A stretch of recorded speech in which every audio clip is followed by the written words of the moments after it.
What's up, all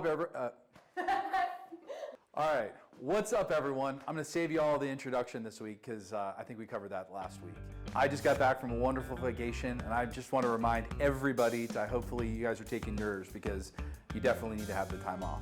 Over this last month, a lot of really exciting things have been happening for Legacy, in particular about our company direction. One of the things that we definitely decided is that we are going to be focusing on healthcare.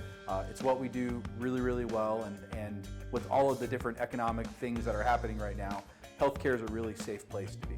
Legacy was a founding partner for the California Partnership for Health Summit that happened up in Truckee, California. What was important about this is we are an industry person amongst a lot of other health centers. There was eight other FQHC CEOs that were at this site, as well as there were 2 CEOs of consortiums, one of which was the LA-based consortium that has over 50 FQHCs that are part of it in 1,300 locations. And so what we're doing is, one, we're trying to influence policy that's going to make it easier for us to do our job, like trying to knock down OSHPD and that ridiculous nonsense, but also be a thought leader and put ourselves in a position to communicate and talk with a lot of these other FQHCs as we take what we've done with UHC and Camarena and Livingston, and now are moving on into other markets within California.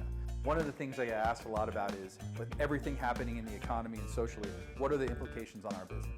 To most businesses, this has been a huge scare, and it changes the way that everything is happening. In healthcare, that's not necessarily the case. Everybody needs healthcare, whether or not it's a good economy, a bad economy. The other reason is that a lot of our clients, in particular the FQHCs, they aren't as price conscious as normal businesses and private practice medical and dental offices.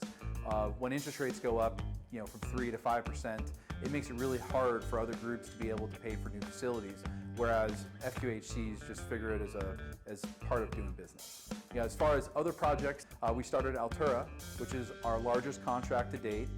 Jim is doing a great job down there with the team, with Mallory.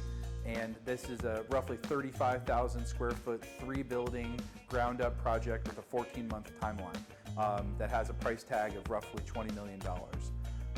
This last month, we also re-engaged with Costco at their request to start working on a few projects to figure out if we could solve some of the issues that were happening previously.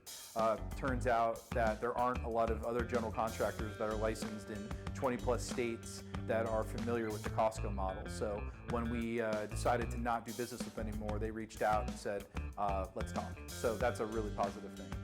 For me, one of the greatest things that happened this month is that we're wrapping up with Soccer City.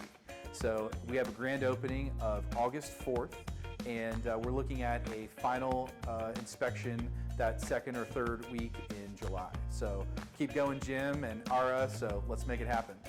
And then last night, we also were awarded our second project ever with Livingston Community Health. The first one, I met my wife, and it was pretty awesome, but then we stopped working together for many years.